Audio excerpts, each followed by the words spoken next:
afternoon, everyone. Welcome to another edition of On Cue. As always, I'm your host, Rich Quinones. It is a Football Friday edition on this 3rd of October, 2025. Hope everyone had a good sports Thursday. As always, get social with me at Rich Q on social media, X and IG. Don't forget TikTok, Rich Q on the mic.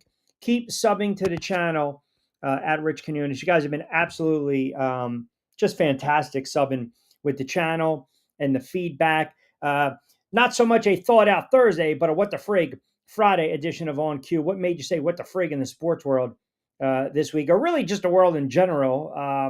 Pity got off. How about that? Little ditty going away for a couple years. Man, did he dodge a bullet. But I'm sure people will comment in on that. But we break down the world of sports, and let's get to it. Baseball. Obviously, the postseason, fascinating, just unbelievable effort last night by the Yankees and their young hurler. That's a historic start on the hill. It really was. And, as a baseball fan, as a Yankees fan, you're waiting for that kind of start, right? Because obviously in game two, this is a team that they pull Max Fried. Boston tacks on a couple runs. They take the lead. The Yankees get the bases loaded in the ninth. They can't manufacture a run off of Aroldis Chapman. It's 1-1, and I'm starting to panic now. I'm starting to panic because I'm thinking to myself, here we go again, October. What ails you? And a gem, Schittler, as they say, last night, shut down the Red Sox. The kid was phenomenal. The kid was phenomenal last night. I mean, absolutely just brilliant, man. He pitched a gem. He gave the Yankees exactly what they needed, and then the offense did the rest. And those are the type of performances when you etch your name in the pinstripes in Yankee lore that a fan base who gets a little greedy, who gets a little selfish, who believes it's a rite of passage every season for the Yankees to make the postseason, just clamoring after the debacle against the Dodgers in the World Series, clamoring to not only get back to the World Series, but win it, something this team hasn't done in years. I mean, again, we don't need to rehash the history, but just an absolutely brilliant performance last night. 8 strong, 5 hits, struck out 12, and then obviously they get the win 4-0, and they close out the Red Sox. Bednar comes in and closes the door, and now you get set for Toronto. So we will definitely get into a little baseball today. As far as the NFL and what transpired last night, it is amazing to me that you watch these games, and we always talk about the backup quarterback, because everyone loves the backup quarterback.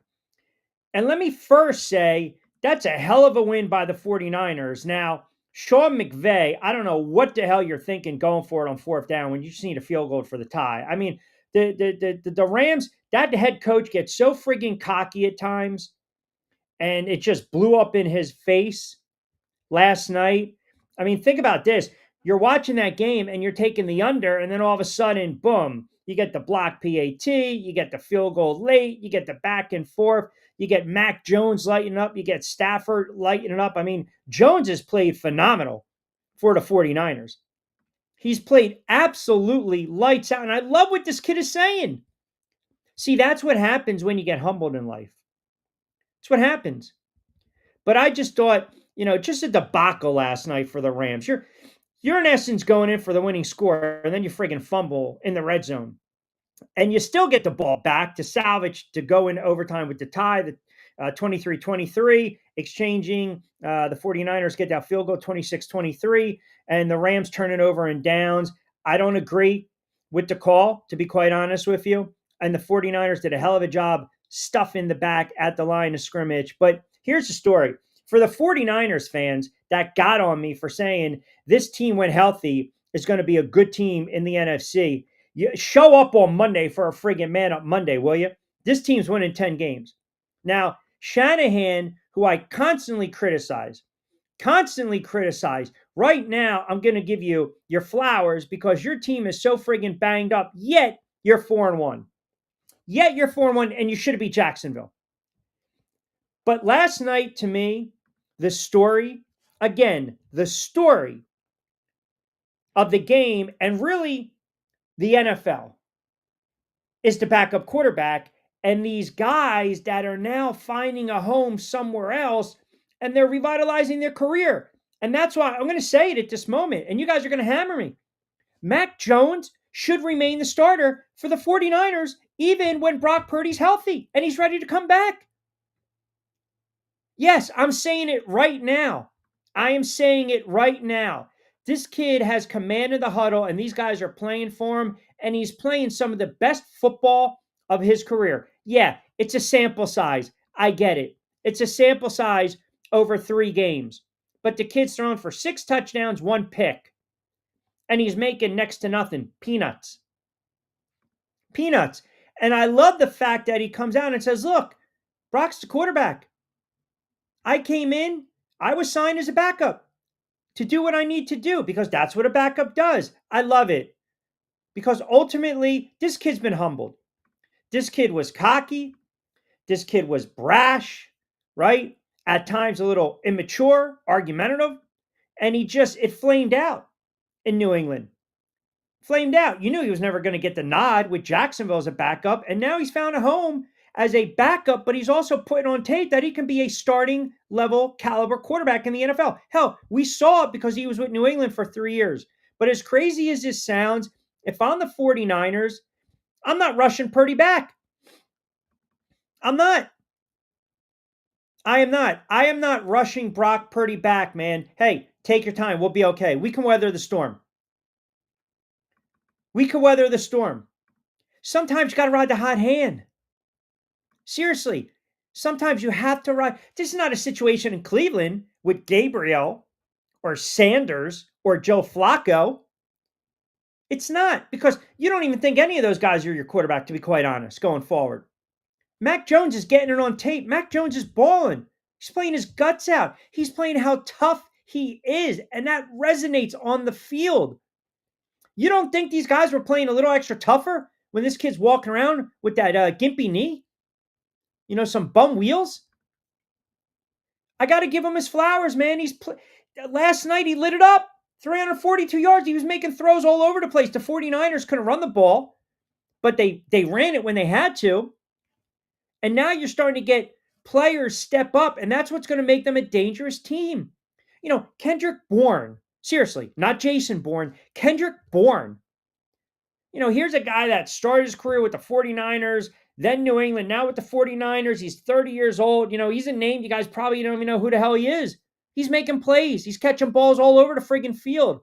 That's a great win for the 49ers last night. And I think that trend continues this weekend. I'm telling you right now, I believe there are teams that are going to go on the road that are dogs in week 5 and pull off the upset.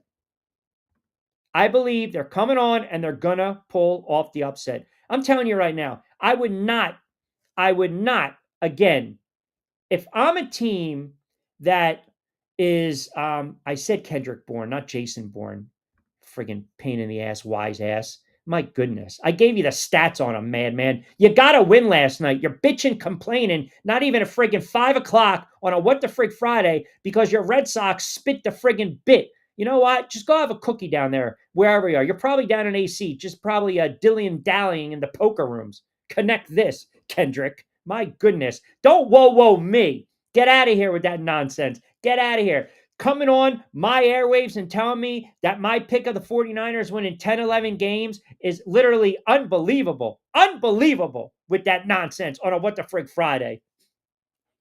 Get out of here with that nonsense. Now I got to deal with Vince. I got Sarge coming in, Kevin C., Tom and Summers Point. Mr. Correct Me. Always judgmental. We'll get into the comments in a moment. I'm telling you, leave Mac Jones in. Leave Mac Jones in. Do not upset the apple cart. Do not. But this is the season, I feel as though, of the backup quarterback. I feel this is the season of the back. These guys are coming out of nowhere. They're coming out of nowhere and they're making plays. Daniel Jones revitalizing career with Indianapolis. Mac Jones revitalizing his career right now with the 49ers. We saw a moment with Carson Wentz. These guys are just coming out of nowhere, having an opportunity to shine. And look at the guys that have gotten paid over the last several years. Baker Mayfield, Sam Darnold, Geno Smith. They were all journeyman quarterback. And man, I love you. They were all journeyman quarterback. Oh, Mariota with the Washington Commanders, right?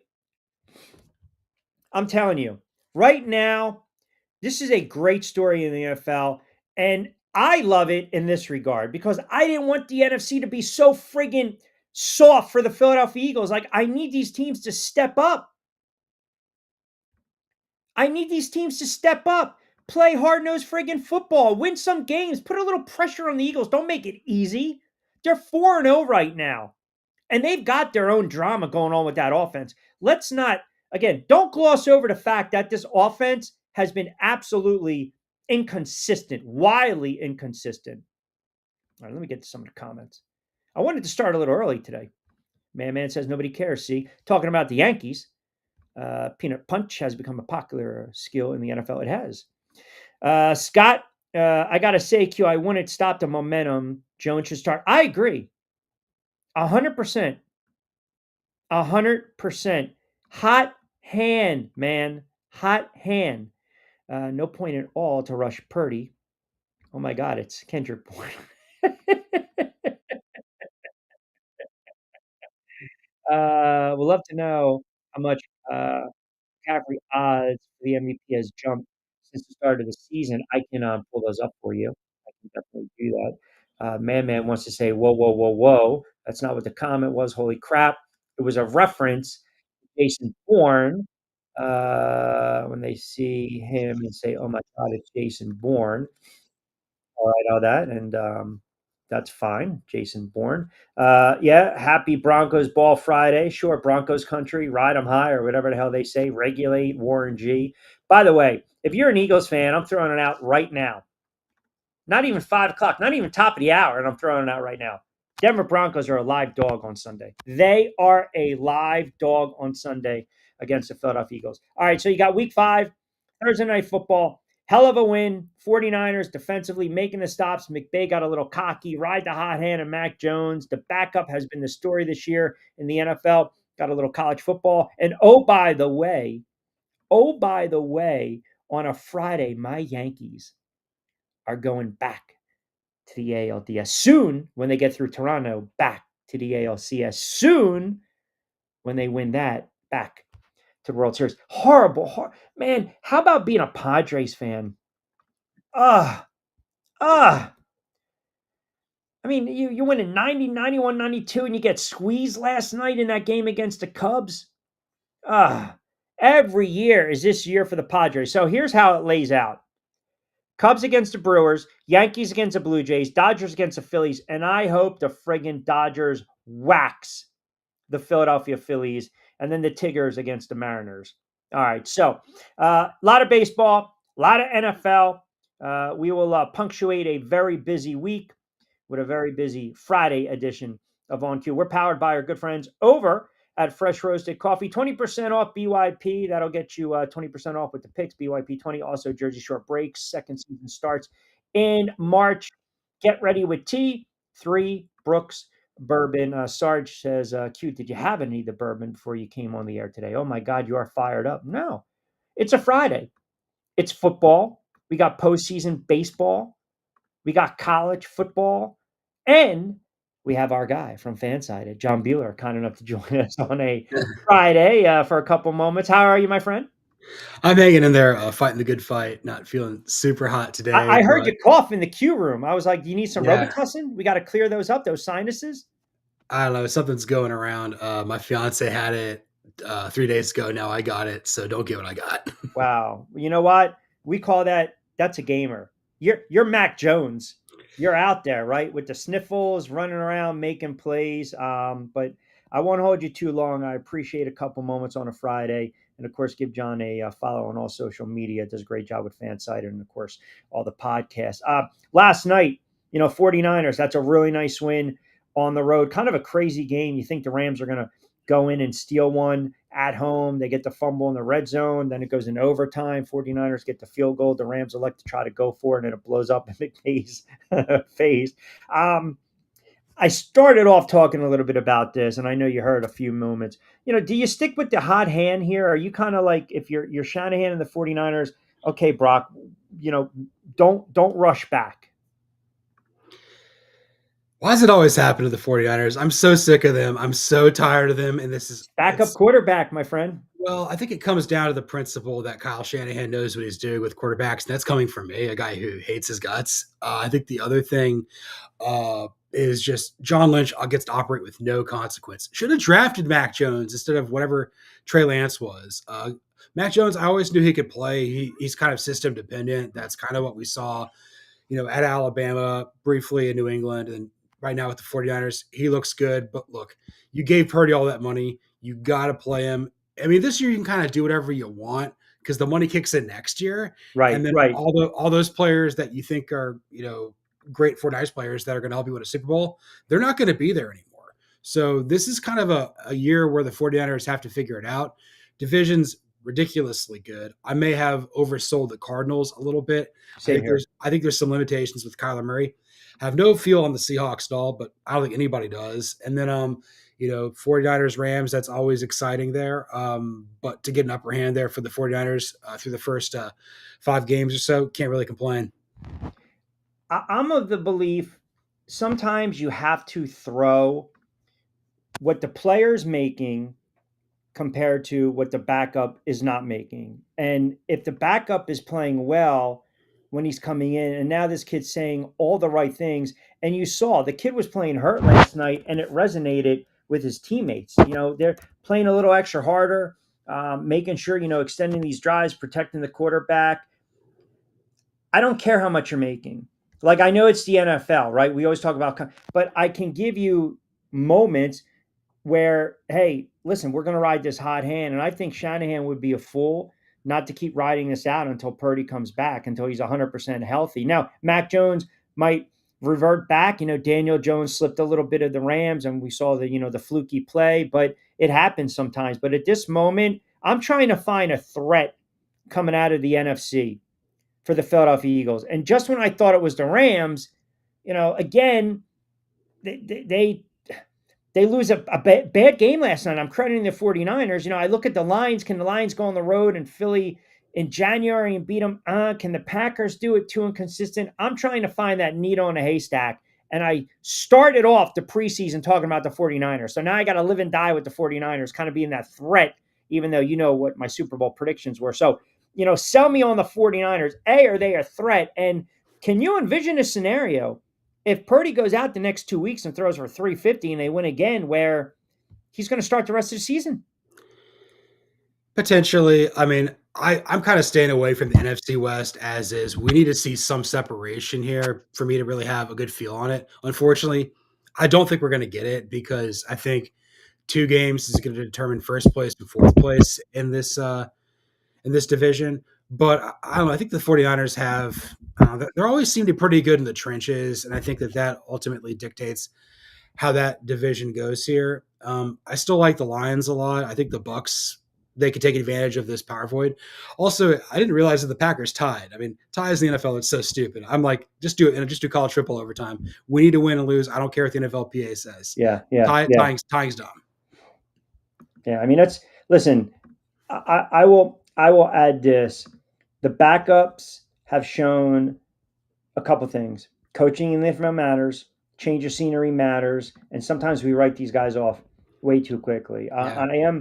I would love to get we've talked a lot about the Browns, and now you get Shador kind of miming off of what Rex Ryan, I think what Rex Ryan said, even though Rex Ryan is a blowhard, I think he's 100% accurate. Like, at this point, I'm starting to look at Shador Sanders as, well, I always thought the kid was immature, but now it's like, I don't really care what you can do on the field, because I don't think you're going to get a chance because of how you conduct yourself off the field. And I think that resonates with franchises. So he can be better than Gabriel. He can be better than Flacco. Maybe he is. He probably is. But I don't think this kid's going to see the field this year. And I think if Gabriel goes out and actually plays well and they win a couple games, Stefanski is going to pull a Daboll. and say, look, we're going to stick with this kid the rest of the way. And that should shut down any conversation about Sanders. Like, if you're Shedeur Sanders right now, don't you think it would behoove you to just kind of be that teammate, that supportive teammate? And when you get your reps, you get your reps. I feel as though this kid just says things, or in the case of the other day, doesn't say things, and it's rubbing people within that organization the wrong way. I mean, when's he ever had to be a good teammate in his life? Like, I don't think he's ever like playing high school football, Christian private school in Dallas. Initially, going to go play at FAU for Willie Taggart, goes plays for your dad at Jackson State, and then at Boulder at CU and everything like that. Then you go to the NFL and things are different. And I thought the Browns was going to be a good spot for him to potentially usurp the depth chart because of their inherent dysfunction. Yeah. But even though I think he is more talented than Dylan Gabriel, I think that's pretty clear to see. Gabriel's kind of a pro's pro. He is small. He is left-handed. He will make mistakes. He will get hurt. So there will be an opportunity there for Shedeur to get his. But Stefanski is trying to put something like respectable out there, where at He's least trying to like save his job. yeah, like Not, he's trying to do it with like some level of class, which is why you brought Flacco in, because this guy's a pro, but he loves collecting checks. So I mean, like, you're really riding on two rookies at this point here. It's going to be rough here in Cleveland, and maybe the 5 wins I thought they were going to have, they're going to probably have maybe half that. uh, what's your level of concern with the Texans and CJ Stroud coming out and saying, hey, I think I've lost a step? My man, you're 23 years old. Like, a couple years ago, here we go. Head coach, D'Amico Ryans, great hire. CJ Stroud, this kid looks like he could be an all-pro, in the MVP conversation, maybe down the road. And quietly, they have struggled. Thus far, they haven't jumped out of the gate. Their offense has really been just stagnant at times, very ugly looking, very inconsistent. He's not seeing the field like he should be seeing the field. The defense at times gives up chunk plays. But you're 23 and you're coming out and you're saying that. To me, that is that's an alarming comment. I could not be more out on CJ Stroud. The dude cost himself millions. He was entering a season where you could get that major contract extension, and I think it's kind of partially, it's not all his fault. I think Nick Caserio can't build a team worth his life on him. I think D'Amico's still a really good head coach. They're going to give him the benefit of the doubt here because he's a Texans legend. But this is a guy that had like a 12 on his Wonderlic score. Wasn't about preparation or ball or anything like that. The league and the things kind of figured him out. Yes, he probably wishes he had a better offensive line here, but let's be real, Rich. Like, how many great Ohio State quarterbacks have there ever been? And we've kind of seen, like, I'm not saying this is like become like a one-trick pony, but like, Yeah, you're looking at the Colts winning with a guy that the Giants didn't want, and the correct. Jaguars are winning games with the Jag and Trevor Lawrence. Right. Yeah, it's a really good point you bring up. It's almost like how years we used to kind of pigeonhole back in the day Penn State running backs, and obviously a little different.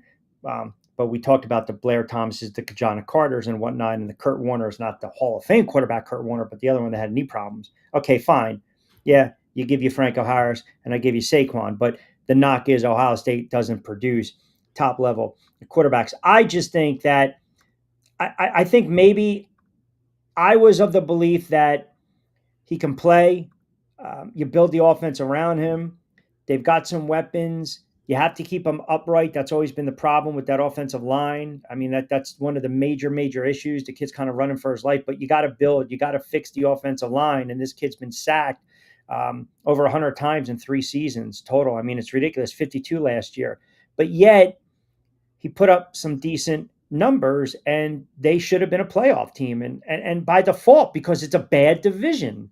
And now I'm starting to wonder if, okay, Bryce Young regressing, CJ Stroud, some of these comments, Cam Ward, it's pretty evident Cam Ward, the losing is weighing on this kid Yeah, big time. But see, again, that I have to give credit to my buddy who said there's major red flags with Cam Ward. He wasn't a big Cam Ward believer in him, but he also said, in so many words, the kid's soft. He's mentally soft. And we saw all this stuff, in college and now with some of his you're a franchise quarterback. You're the top overall pick. You cannot, under any circumstances, say what you're saying during these press conferences. Losing sucks, but you have to handle it in a different way. And the fashion in which he's going about it, I mean, someone needs PR needs to pull him to the side and say, look, you know, the old adage, kiss, keep it simple, stupid. Like, don't say what you really want to say. And now those comments come out, you start to divide that locker room because you got vets saying, hold on a second, this kid's had a cup of coffee in the NFL and he's talking about our offense like this. I think that is a problem. So I got some thoughts on Stroud and I got some thoughts on Ward here. So Fire away. I'll unpack with Stroud. I've been wondering this. His NFL prototype, there's a lot of guys that kind of play the same way that we've seen out of him in recent years. Deshaun Watson was this, Joe Burrow, Tony Romo, Derek Carr. They're all kind of cut from this cloth of point guard sort of quarterbacks here. But for whatever reason, like they kind of fizzle out, or they get in a spot where like the team starts to not perform very well under them. I think Burrow is an exception. I think he's just getting the tar beat out of him in Cincinnati, but there may be something to that with that prototype here with Stroud here, because it's like they loved him and then they turned on him. It's kind of like Derek Carr was with the Raiders there a little bit. Well, Carr, I mean, they couldn't, even his brother, right? I mean, the offensive line, they couldn't keep him upright. Serviceable quarterbacks, but it's just these guys got to figure out a different way how to approach the game and handle themselves. I mean, what is your take on Ward? Do you think Ward's? I know it's a small sample size. Do you believe he's trending more towards a bust or a serviceable franchise quarterback for the next 6, 7, 8 years? I've come full circle. I've done like a complete 360 with Cam Ward. I've come all the way back around. I thought he was going to be a terrible draft pick by the Titans or whoever it took him, because look, this is a guy that was under recruited out of high school. He played at Incarnate Ward, like a no-star prospect. Transfers to Washington State. Played for a guy who's pretty good there, and Jake Dicker at the Wake Forest head coach, a guy who John Mateer played for previously. They didn't win a lot of games there. Like Mateer won more games than Ward. Ward was like a 6-6 quarterback there at Wazoo. Then you go to Miami, where everything is paid for you. You need to go win 11 games, and you lose to Syracuse. We knew you were going to do that. I came around with Ward. I'm like, oh, he's got a really lightning quick release. I believe that he could make it work with Brian Callahan, who I still think is a really good offensive mind. The problem is that the Titans are like the most screwy organization in the NFL. Right. Amy Adams-Strunk is her late father's daughter. It's the same stuff. It's the same thing that Bud Adams did there in Houston and Nashville forever. And it's just like you have to, you got to be smart about this at the podium. Like maybe he wasn't groomed with this. He just kind of speaks off the cuff. Whereas you'll never hear Trevor Lawrence ever say anything bad about them because, he was kind of bona fide coming out. And I think that when you're in a tough spot where you're losing a lot, you got to try to find ways to stay positive. Again, we're asking these guys to, be paid millions of dollars at 22, 23 years old. I mean, I couldn't handle that at that age. But this is something that I think could get in the way of Ward achieving all of his talent. I will say, though, they got to figure this out very quickly if he's going to be anything in the NFL. I don't know if it's Callahan, but they got to know. They got to know by midway of next year if he's going to be the guy or not. Because if not, you got to move on. And that's the problem, right? Yeah. Because they're going to be bad. We were trying to find maybe 1 or 2 winnable games. They might have a number 1 draft pick again. Maybe the Jets do. Maybe the Giants are in top 5. Maybe the Browns are there. But, man, you put all your eggs. That's the problem. You put all your eggs in one basket. And now you're saying to yourself, this is the guy, he's the prototype. He looks the part. He sounds the part. He plays the part. Here we go. I always caution. I got to see it on Sunday first. But you couple that with the comments, and I get these kids are making millions of dollars, but there's got to be a level of decorum with them when they speak. Someone does have to teach them, and I don't like to use the word train, but just teach them that, listen, you're going to get lit up in the NFL. It's like when you call the kid from AAA and then he's got to go in the Yankee Stadium and take on, the 96, 97, 98, that lineup, or the 78 lineup, or the 27 Yankees. You're going to get lit up. It's just how you respond to it afterwards. And the level of immaturity from some of these guys is alarming. Now, I don't know if some of them have just been spoon-fed their whole life. I don't know. But like the Shedeur Sanders, the Cam Wards, like you've got to there's got to be a little more decorum in how you approach things and present yourself, because the optics look bad. And then what happens is this: GMs lose their job, head coaches lose their job, and the franchise is floundering. It's like cynical. Like it's like rinse and repeat, rinse and repeat. Yeah, this is kind of like I've always been a big fan of. Like, you got to have your quarterback coming out, have 2.5, 3 years worth of starts. This is why Arch was never going to come out after this year, even though he does handle himself well at the podium. And that's what's so troubling with Ward and Sanders. Like, they started for multiple years in college. Like, they've been the guy who they've had the microphone in their face for years. Maybe not like Ward at the highest of levels, but Washington State was a Power Five team at that Yeah, point. Shador Sanders, your father is Deion Sanders. It's like, you have 30 something starts. Like, you should be able to, you shouldn't be taking the bait this easily. right, And again, like, I speak off the cuff because I'm a writer and that's what I do. But right, like, right. I Right. mean, No, and yeah, listen, but your points are valid. Man says Ward's tough spot. It may be the next retread quarterback after he leaves Tennessee. But that's the problem. You're putting all you're mortgaging, you're risking your future, because if you get the wrong pick, if you miss on an NFL starting quarterback, a top 5 draft pick, you are setting your franchise back. They used to say 10 years, but 3, 4, 5 years, and then you turn around and you got to get a bridge. And then you're wasting a season or two. I think they're not evaluated properly and correctly. I don't know if it's just like splash plays and they look at a little bit of high. Like, I'm of the belief, if I'm going to draft you number 1 overall, not only am I going to vet, but I'm talking to everyone that knows you. I'm scouting, I'm watching film, I'm looking at every pass play, I'm looking at reaction after a pick, after an incompletion, after an interception. I'm looking at your body language, but I'm also sitting down with you man on man. And I want to look in your eyes and I want to see what kind of character you are. It's one of the reasons I think Sanders' stock dropped big time, because again, you're trying to see what the guy has, like, inside. So here's a good comment from Scott. Looking for an NFC team to take out the Eagles is hard, Q, considering the Eagles haven't played a complete game yet. But if they do continue being inconsistent, then they will be in trouble. I think they're on upset alert this weekend against Denver.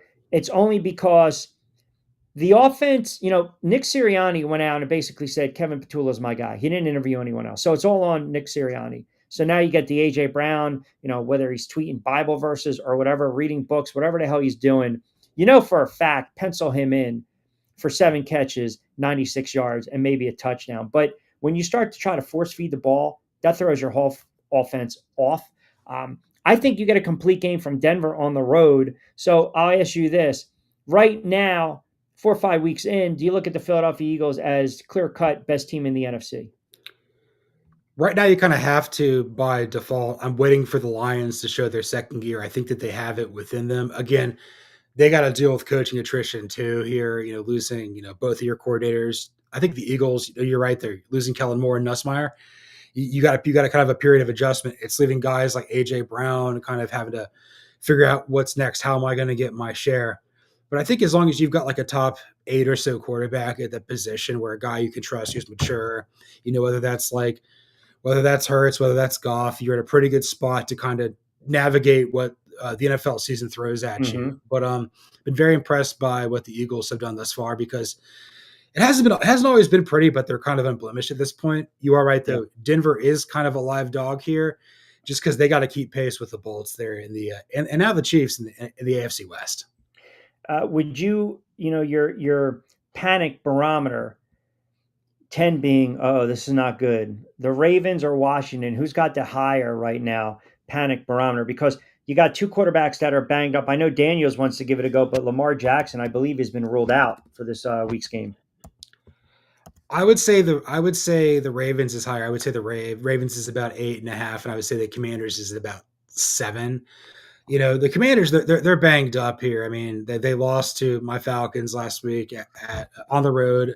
It made me feel really, really good about myself, with Dan Quinn and Marcus Mariota losing. But that team is still playing really hard. That team's still just trying to grind through it. And I think that they can get hot at the right moment, at the end of the season. I don't know if they're going to catch like the Eagles in the division, but I'm not about to throw dirt on Washington at all. as far as Baltimore is concerned, I'm kind of starting to wonder, like, if we've kind of peaked with Lamar Jackson. Like, he's starting to lose some of his athleticism that he had coming out of Louisville.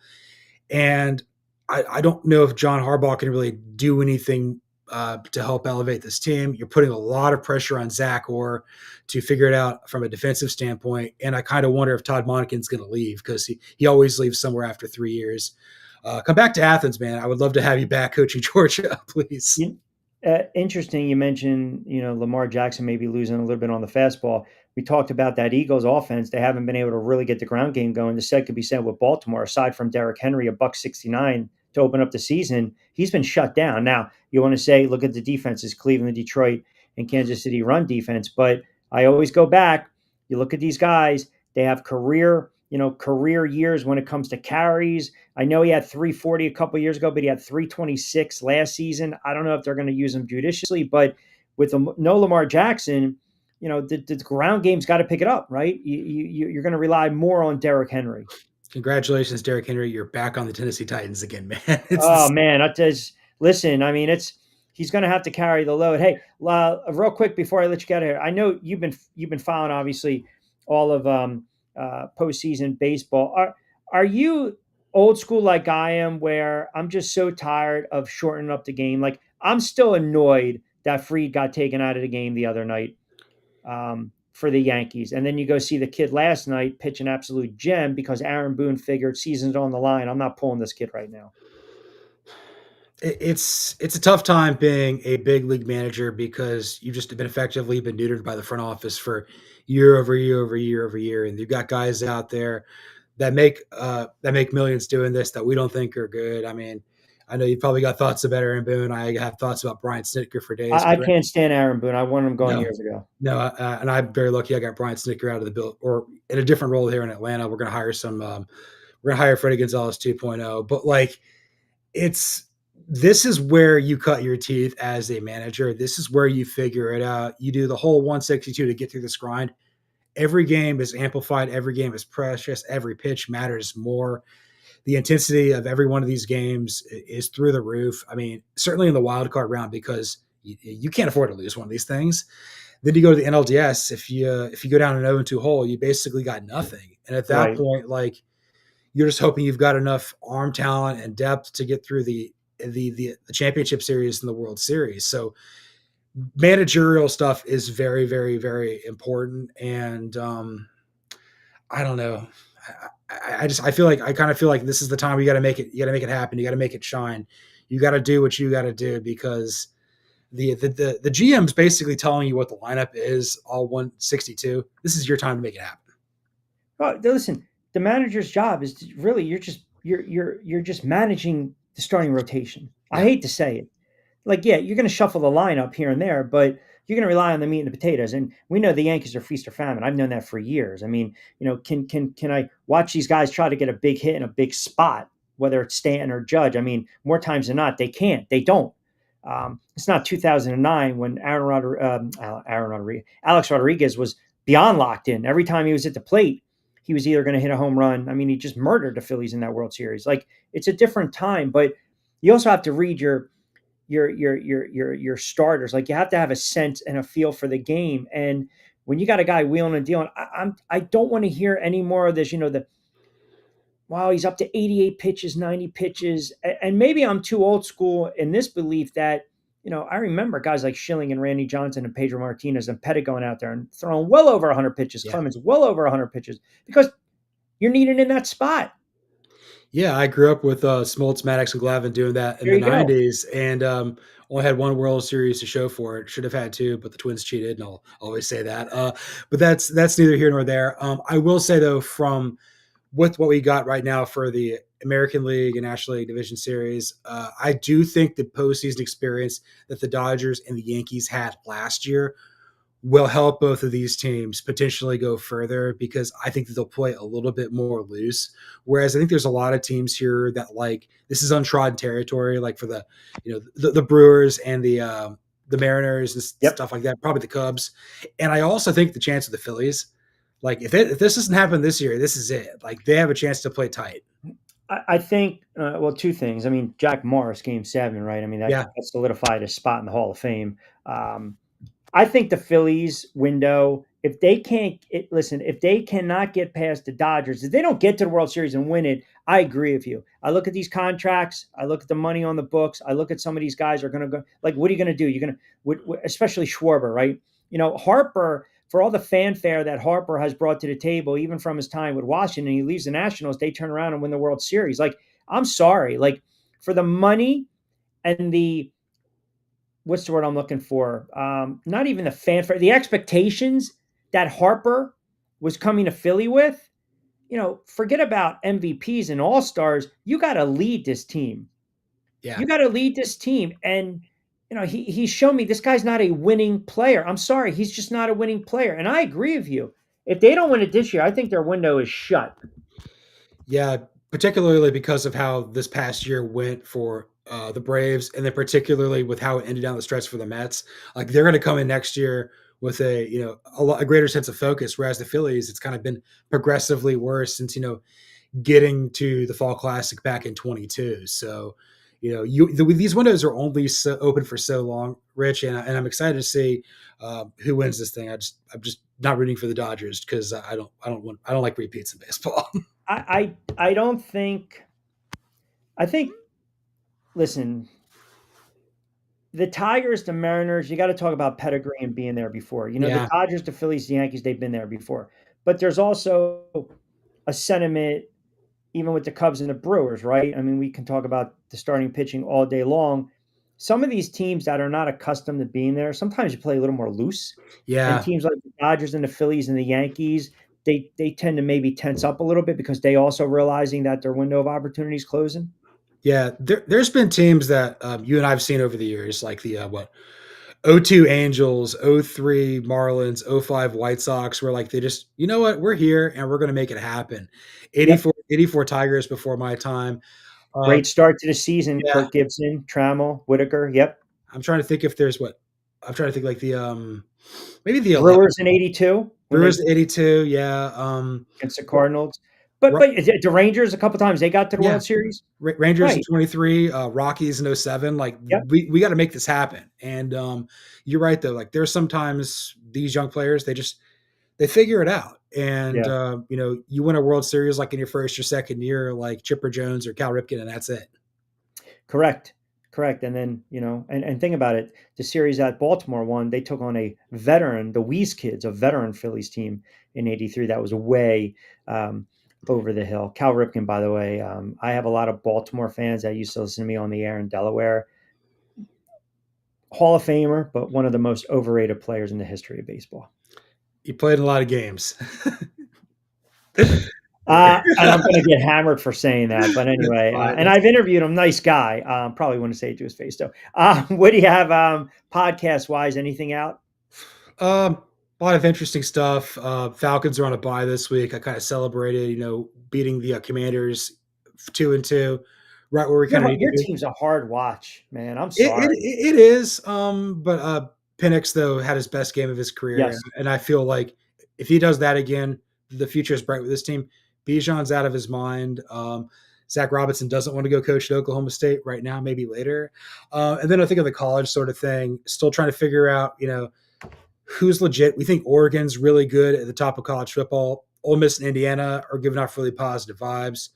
Georgia's in the dumps, and then we're gonna see if Diego Pavia can upset Alabama in back-to-back years. mm, yeah. I mean, listen, college football's starting to heat up. Listen, I'm locked in. Uh, Locked into the Yankees and see if the Giants. That line has moved big time. Giants going on the road, take them on the money line against the Saints. Why not? Ride the Jackson Dart experience. Why not ride it? He's got the long flowing locks. He's got the jewelry, a little swag. I want to see what the kid does on the road.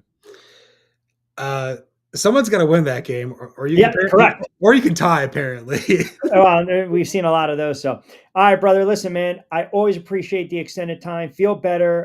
Enjoy the weekend in the world of sports, and we will do it again next Friday. Thank you. all right, sounds good. You take care. I'll see you next week. All right, there you have it. How about that? Our guy John fighting through the cold. It's because of the seasonal stuff. That's what happens, right? The seasonal stuff. All of a sudden, the leaves turn, the weather turns.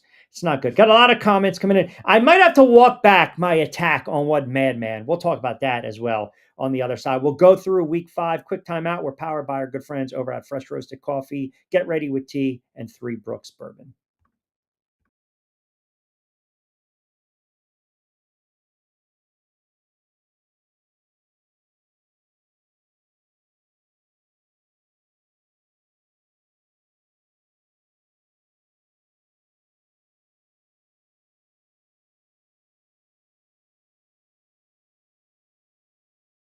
My goodness, a lot of comments coming in. Kevin C. and Jackson Q. Why did the line move in the Saints and the Giants game? Because it's recency bias. It's recency bias. It's recency bias. And you got a rookie quarterback going on the road. That's really all it is. There's not major injuries to talk about in that game that would allow the Saints to go from 1.5 to 2.5 when the Giants open, by the way, open as a favorite in that game. Marty in Delaware chimes in. Q, did you really say that Ripken's overrated? Yeah, I did. He is. Like Nomar Garcia Parra, overrated. I feel like me and the Madman kind of going mano a mano today. This is not good. This is not going to end good for one of us. Going with like she said earlier, it's been the year of the backups. So did some of these teams like the Ravens undervalue the backup, or is it lack of talent?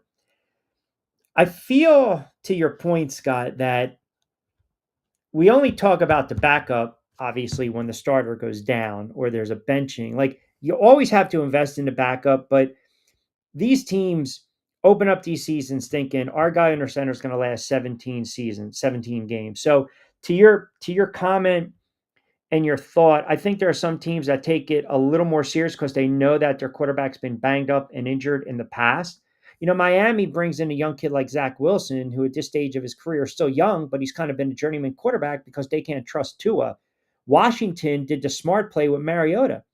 Mariota has played a lot of games in the NFL. He's won games in the NFL. He's a pro's pro. Mariota is a solid NFL quarterback, and he's a solid backup quarterback. You're not asking a guy like Marcus Mariota to go out there and light the world on fire. And as much as guys like Sims and Esiason and Warner hate this phrase, all you want him to do is manage the game. But this guy's played in almost 100 games in his career. He's had some good seasons. He's bounced around, but he's a pro's pro at 31, 32, 33. He's been around the block. Flacco's been around the block, but he just can't play anymore. It's one of the reasons they bring in these older veteran guys, because they know what they can do. They've seen it firsthand. But remember, when you're having a conversation about the backup quarterback, that's because your starter's injured, he's struggling, and he's about to get benched. And that's never a good thing. But we're seeing a team like Cincinnati, to your point, Browning's not the answer. For the life of me, I still don't understand why Cincinnati hasn't called up the Giants, Russell Wilson, Jameis Winston, Andy Dalton's in Carolina. He's sitting there. I think there were a couple other quarterbacks I threw out yesterday on the air. They're not going to win any football games with Jake Browning. They're just not. So you understand, you've got a season where, look, here's a question for you. If Burrow is healthy, and knowing that Lamar Jackson is banged up, the Browns are just a debacle, and we're not 100% buying the Steelers. If Burrow is healthy, don't you think Cincinnati is running away with the division? So now you've got 3 out of those 4, except a healthy Burrow. Go out and get a proven veteran. Go out and get a proven veteran. But for some reason, they don't want to do that. It makes no sense. You're trying to save your season because you might get Joe Burrow back late in the season for a playoff push. Go out and get a Russell Wilson. Go out and Kirk Cousins. Look, he's not happy that he got benched in Atlanta, and he's trying to hide that fact. He wants out of Atlanta. Now, you stick him on the roster, the problem is Kirk Cousins has a no trade clause. But would he waive it? Would a chance to play for a team like Cincinnati that's still there, still trying to jockey position in the AFC when we're talking about the playoffs? Garoppolo with the Rams, I mentioned him. Cheap, veteran guy, played in the Super Bowl, played in big spots. He's a 1-year base deal for $1.25, $1.25 million. But again, serviceable guy. Serviceable guy. Cal Ripken is overrated. So is Derek Jeter. No, I mean, come on. That's quickie talk. All right, let me run through some of these games. Matt G chimes in. Q, when you get to that Seattle game, can you give me some good player props? He is a Seahawks fan. They take on Tampa Bay. That's a 4:00 start, by the way. All right, 1:00.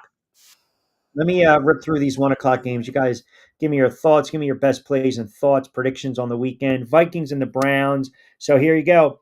Gabriel's going to get the start. Wentz is still starting for Minnesota. That total has dropped 39, 38, 36 and a half. Minnesota is laying 3.5. That game obviously is in England, 9:30. Get your bagels and your coffee ready. Early start, NFL Network. I think you're going to get Eisen, so you might want to mute it. Raiders and the Colts. That line has moved a point. Indianapolis now sitting at 6.5. Should close right around 7.5. Total is 47.5. I'm just not a fan of Geno Smith. He's too sporadic. Daniel Jones came back down to life a little bit, but I do like Indianapolis in this spot. I'm not saying they're going to cover the game. I believe they're just a better team. They're going to win it. Giants on the road, open as a favorite, then a 1.5 point dog, now 2.5. I would grab the Giants on the money line right now. I think the Giants go in there and they cause some turnovers. Their defense is playing really well. Lawrence, Thibodeau, Burns, Okereke, Jackson Dart on the road. Rookie quarterbacks, they tend to struggle. They're going to try to run the ball a little more with Scadaboo. Obviously, the loss of Neighbors is huge. They're not going to go out and get a wide receiver. They're not. They're going to try to get something out of Hyatt. I mean, here's a young kid that has just not gotten the reps. And when he's had an opportunity, the bugaboo is he drops the friggin' football. Well, here's your chance. Here's your chance. If you're Jalen Hyatt, here's your chance to show that you belong in the NFL because you are young enough. I mean, this kid's 24. This kid is now his third season in the NFL. He's got sprinter speed. Just catch the friggin' football and you're going to be okay. So they're going to work him in more. Robinson's going to get his touches. Johnson's going to get his touches. But I like the Giants in this spot. Defensively, I think they're going to cause some turnovers. I'm not a big fan of the Saints quarterback. I think their offense stinks. And also one of the reasons this line is what it is. Rookie quarterback on the road. You're looking at the Saints. Played Buffalo really tough. I mean, imagine betting your mortgage or your life savings on Buffalo and the number last week. My goodness. Cowboys and the Jets. This is a game, if you are a Cowboys fan, the Jets right now stink.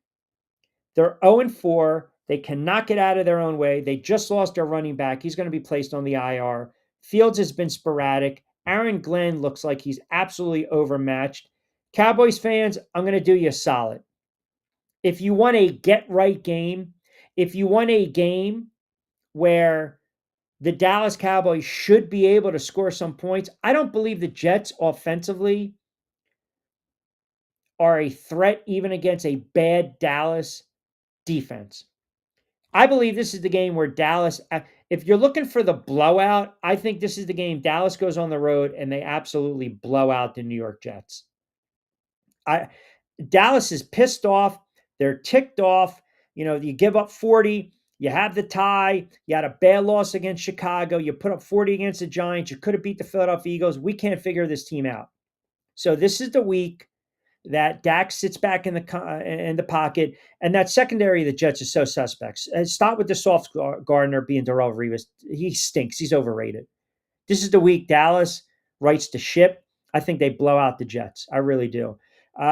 Denver and the Eagles. Eagles are 6.5. No, check that. 4.5 point favorites in this one. Probably my look but don't touch game. But I would not sleep on the Denver Broncos. If Bo Nix is upright, he's got a clean pocket, he's going to have time to throw the football.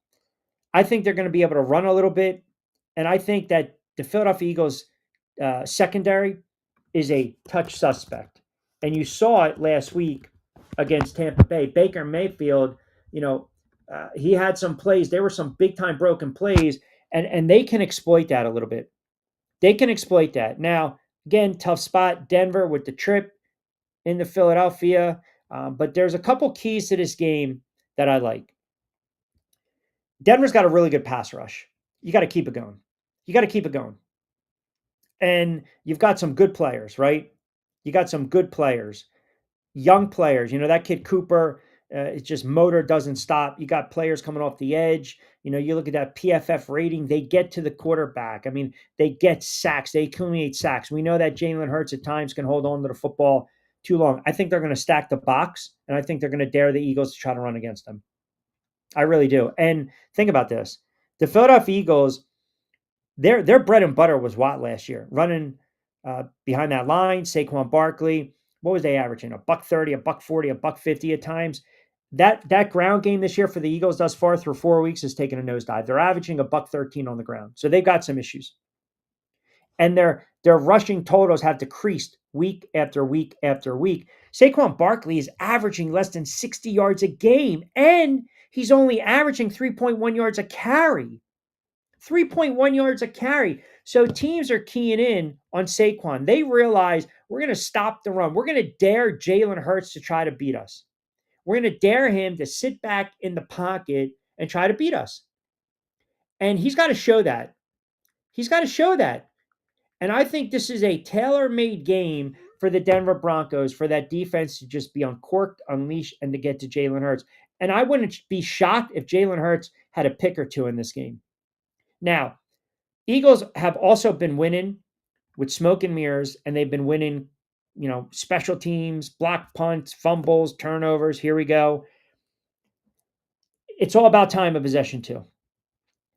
Denver's also got to figure out a way, even though the Eagles' offense has not hit all their cylinders, run the football, time of possession.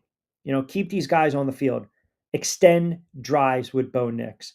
That's a major, major, major, major key. And if you're the Philadelphia Eagles, you got to play a clean game. You know, special teams is starting to come on. We've already seen issues with Denver and their special teams and getting beat a couple times, giving up chunk plays late, bad field goals, right? Late field goals.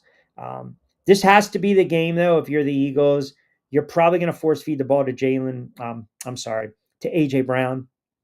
I just feel as though every time A.J. Brown has complained, he's gotten the ball the very next weekend. It's just, and look, I can appreciate the fact that he's taken accountability. We know he's frustrated, but you and I both know, you know, you're going to get those sarcastic cheers coming out because his player prop for receptions, I mean, it's got to be played all over the place because they're going to force feed him the ball, you know, 6, 7, 8 times, 9, 10, 11, 12 targets. You got to get involved in the offense early. If they can take Saquon out and they start to frustrate Jalen Hurts a little bit, Denver's going to keep this game close. Get into the fourth quarter. This is not a spite pick, but I think Denver covers. I think it's going to be a close game. Miami and the Panthers, look but don't touch. Both teams, I'm not impressed. Texans and the Ravens, as crazy as it sounds, even without Lamar Jackson, I've seen enough of C.J. Stroud in this offense. Baltimore is going to run Derrick Henry down their throat. They're going to run Derrick Henry down their throat. Texans can't score. They can't score. They cracked 20-plus points once, and that was last weekend against a winless Titans team. So I'm going to grab the Ravens. And I'm also going to grab two things I like in this game. Derrick Henry, anytime score, might be 2. That's number 1. I'm going to grab him as well. I'm going to grab them with the points. And I'm also going to take their defense for a turnover and maybe a pick 6. That was a hot play we had last week with some of these defenses and special teams, especially in that Lions and that Browns game. Titans and the Cardinals, not really too keen on this game. We talked a lot about it during BYP with Lloyd Vance. Tampa and Seattle, good game on paper. CBS, national window, here you go. That's a real good, that should be a Nance and Romo game. That's a good game. You know, Tampa had an opportunity to steal one from the Eagles.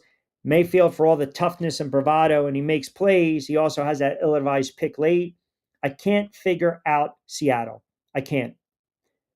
Offense looked against the 49ers to open up the season, and now we're starting to see them click a little bit. Darnold slinging it back in the pocket, feeling very comfortable. The other thing that Seattle's doing a really nice job of, they're keeping him upright. He's really not getting touched. He's just not. He's really not getting touched. They're keeping him upright. Now the question is, can Tampa Bay get to Sam Darnold? You knock him off his spot, he's going to throw that ill-advised pick. You know it, and I know it. So this is a really good game. This is kind of sit back. If you're playing anything this game, you might want to play the total and the over. This has the makings to be a 35, 30, 35, 32 type of game. Yeah, we always talk about these wild games, these games where the offense is just opening up a little bit. You might get that. You might get that Sunday. Could be one of those games. Could be one of those games where both teams easily score over 30 points. Lions in Cincinnati. Detroit quietly has just handled their business. Detroit had the bad loss to open up the season, and then they go out, they put up 52, 38, and 34. I mean, their offense is absolutely humming. They're humming.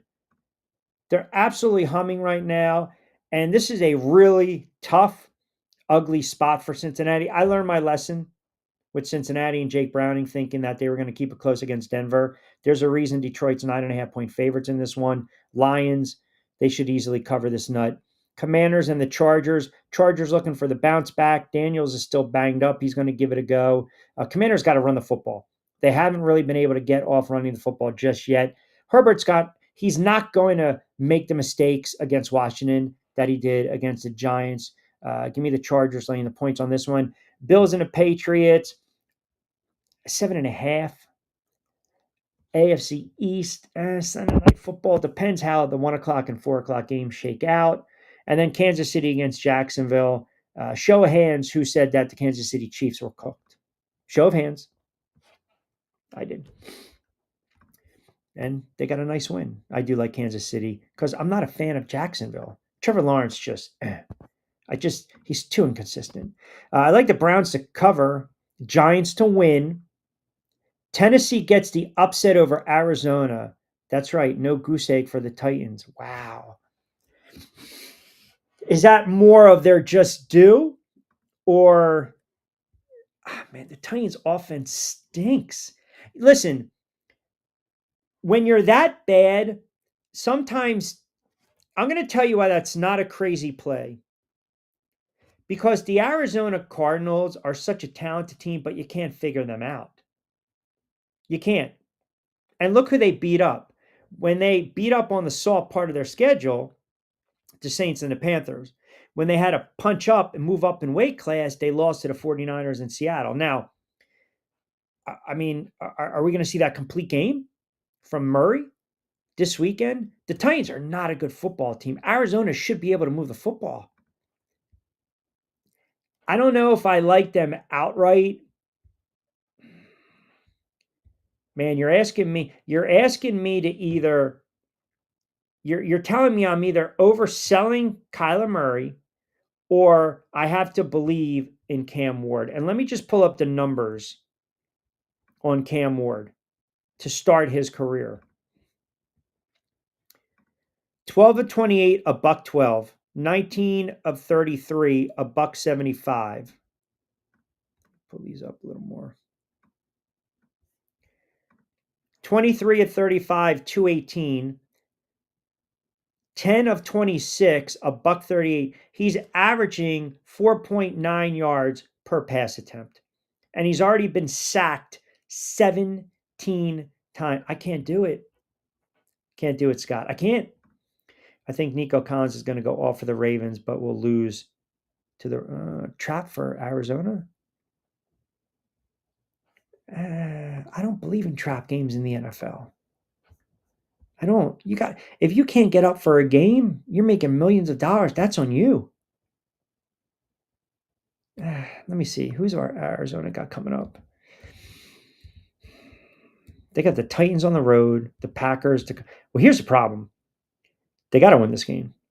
Colts, tough game. Packers, tough game. Dallas, you never know. Seattle, tough game. 49ers, a tough game. Yeah, I don't. If I'm looking for like a bold pick for week 5, I mean, I hope you're right. Good luck if you play it. But if I'm looking for a bold pick, I'm going to give you one. I'm going to give you a game that I think Buffalo should have waken up last weekend against the Saints because the Saints hung in there. I think the Patriots give them a game. I really do. I think the Patriots give them a game. Now, I'm not basing it on the Patriots feeling themselves because they put up 42 against the Panthers. I'm not. But I think they give them a game, man. I really do. And, they can run the ball. Um, you look at what's Grable's record 16-2 versus the Bills, right? So he's got a little juju in that regard. I think they keep it close. I'll tell you something else too regarding some of these props. Um, that Eagles and Denver game, don't be shocked if it's one of these ugly 2016, 23-17 type of game. I'm not sold on the Eagles secondary, but I know about their pass rush and their edge rushers. And Bo Nix at times will take a bad sack. But I also know Denver's got a good defense, and Jalen Hurts will hold on to the football too long. So if you want to play a potential play in that game, and I'm sure you guys are marking the tape to get on me on Monday, the total is 43.5. So do with that as you seem fit. That's because you have an untrained IQ. We just hit the kid's second month in his career. Give him a chance. He's surrounded by absolute slop. Wow. I mean, that's kind of a rude shot at me, an untrained eye. I like to think I know what I'm talking about a little bit. Been doing this for a minute. I mean, is that a personal shot? Do we need to put a poll out there? Untrained eye? I've never heard anyone say that before. You have an untrained eye. I think I have a good eye. I think I have nice brown eyes, right? Remember that scene in Superbad? Dun, dun, dun, dun, these eyes are crying. These eyes have seen a lot of love, and they're never gonna see another like they have in you. I think there are some testy Boston Red Sox fans out there today, and I really haven't even bragged about the Yankees. I've kept it silent. Franchise. I'm not dealing with the Ravens crap. What do we got there? Matty G chimes in. Q, do you like any player props in the Giants game? I think you mentioned Scatterbo. Scatterbo, anytime touchdown. Why not? Anytime touchdown for Scatterbo. And you know what? Jackson Dart. I've been seeing this too a lot on DraftKings. I've been seeing this a lot on DraftKings. The next score player prop, like you almost have to keep refreshing because the odds change. They're so friggin' sporadic that the odds change. Ridiculous. If a team's, this is how I look at it.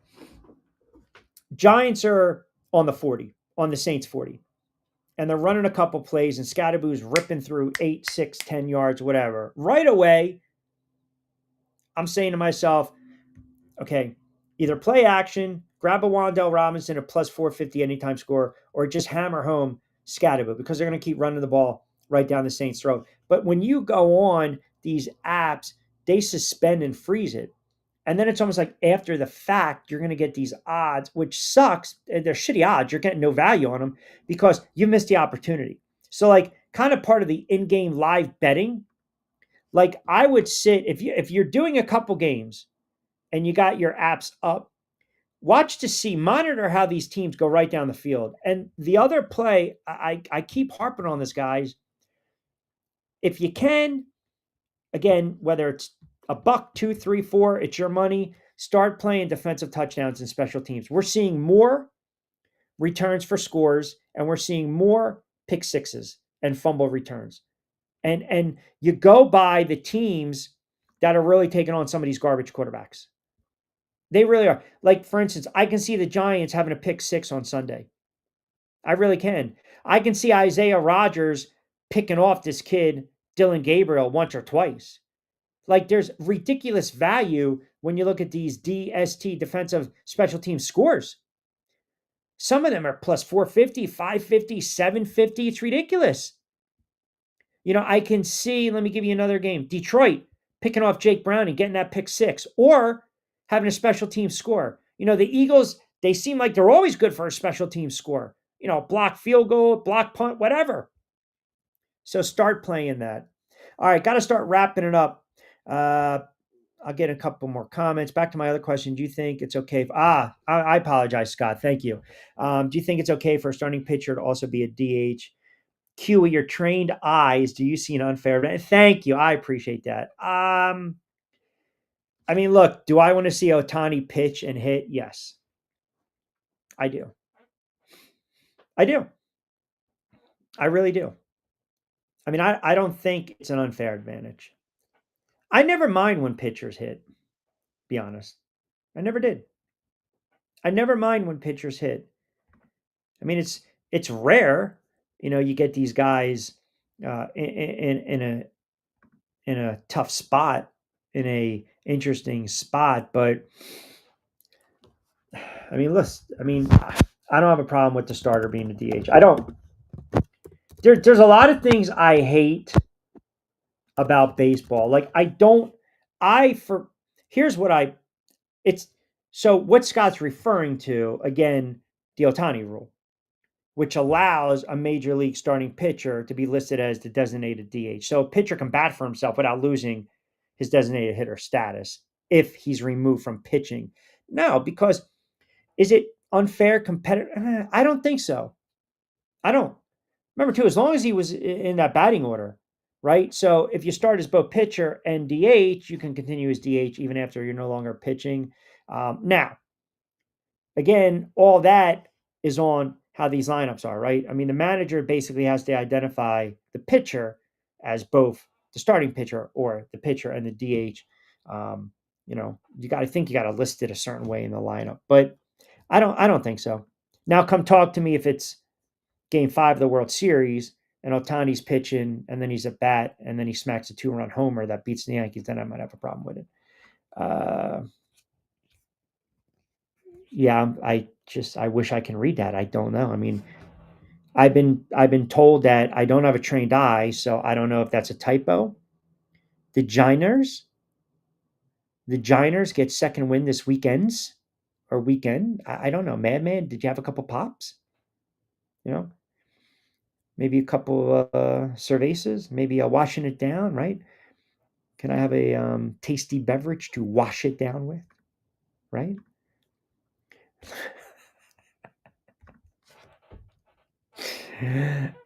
D chimes in. Q, you are absolutely breaking balls today. What's gotten into you? Nothing. It's Friday. I love my listeners. Oh, by the way, a new drop of BYP's out. That's up. Apple, Spotify, Buzzsprout. What's the other one? iTunes. There's one more. Apple, Spotify. Let me check. Apple, Spotify, Amazon. That's out. Lloyd and I went through all these games. Tom D in Summers Point Q, you got to be kidding me. As one of your listeners said, you are flat out spite picking against the Eagles. Go figure. I hope your Giants get blown out by 30 against the Saints. Laugh out loud. Enjoy your weekend. Get the hell out of here, Tom. I'm not spite picking. I think Denver covers. Why do I have to pick the Eagles every single week? Seriously. Says who? I pick the games, I pick the teams that I think are going to win, and sometimes it backfires, i.e. Cincinnati the other night. Now, 49ers on a money line last night. Helped me out a little bit. Yankees with a nice little win. Helped me out a little bit. It's going to be a tough series. It's going to be a real tough series against Toronto. Q, how do you handicap the Dodgers and the Phils? That's from Jeff. Listen, to John's point, I believe that the window is closing for the Philadelphia Phillies. I really believe that. I do. The Dodgers are a very confident team. The Phillies have quietly went about their business. Look, every team's going to be hungry. Every team is going to be hungry. The X factor might be Ohtani in this series. It just, it might be Ohtani. It might be the starters for the Dodgers. It could be Schwarber. It could be the offense, feast or famine. That's pretty much exactly how the Phillies are because they're almost like the Yankees at times. When their offense struggles, the pitching finally showed up. When we also give so much credit to the pitching, then the offense finally backs them. I mean, it's been one of those years. Like the Phillies, look, they've got their left-handed hitters, Stott, Kepler, Marsh, right? They often sit against lefties. Dodgers don't care. They don't care. They're going to hit Ohtani first, Freeman third or fourth. You got Mookie Betts to deal with between them, no matter who the hell's pitching. I mean, that is a tough. See, the Tigers are a perfect example. They'll sit their left-handed power hitters, right? So you got that kid Carpenter against lefties. The Yankees will turn around. They'll bump their leadoff hitter. In this case, it's Grisham, who's had a monster year, 34 home runs. He'll go down from first in the order, 6 or 7. They don't sit him. The Phillies do the same exact thing, but the Dodgers do not care. And it's worked out well. It's worked out well. They led the NL in OPS against left-handed pitchers, 765. They were second against righties at 770s. They're a monster. Ohtani was second in the NL in homers only to Schwarber and his bombs, 55. It'll be a fun series. That series might be a high-scoring series, but again, the worst-kept secret, the Phillies are starting 3 straight left-handed pitchers. And they're most likely coming back with 2 of them because it's a best of 5 if it goes full 5 games. Sanchez should, and I haven't even checked. I mean, Sanchez, you got to start Sanchez against Ohtani. That's got to be confirmed. That's a no-brainer. It's an absolute no-brainer. So if you're the Phillies, your best opportunity to win this series, you win game 1. You win game 1. You knock around Ohtani. You win game 1. And you know the ball's going to be flying all over the friggin' park. That's a 6:30 start. Little breeze, supposed to be 75.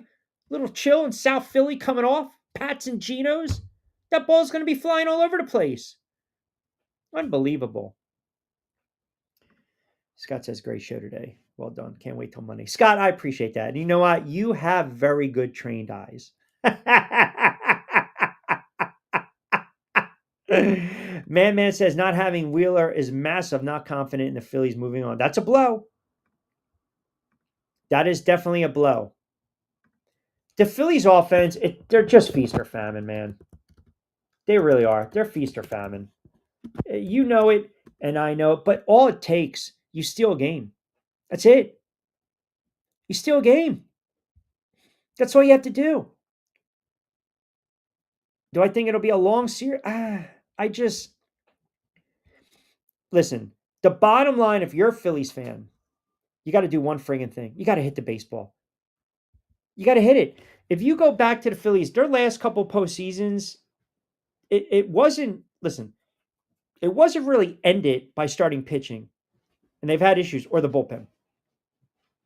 It's because the offense has just gone south, right? And then you got a guy like Bryce Harper who pulls a David Copperfield. The guy hibernates in the biggest spots. Like, he's got to step up. And they're deeper than they've ever been. They really are. I like this matchup. And Philly's got to hit, and it comes down to pitching, period. And as Man said, you miss Zach Wheeler, right? You need that number 1, that number 1A, that number 1B, 1A, 1B, number 2. Here you go. Christopher Sanchez, my guy. Adios, Jesus Luzardo. Ranger Swerves are good. They're good. But you look at Yamamoto, which I love saying, Snell, Glasgow, Ohtani. See, I'm not butchering names on a Friday. They're a touch better. Dodgers bullpen is a little weaker. Listen, you got Kershaw now in the bullpen. Listen, it's a close. This to me would have been a great NLCS.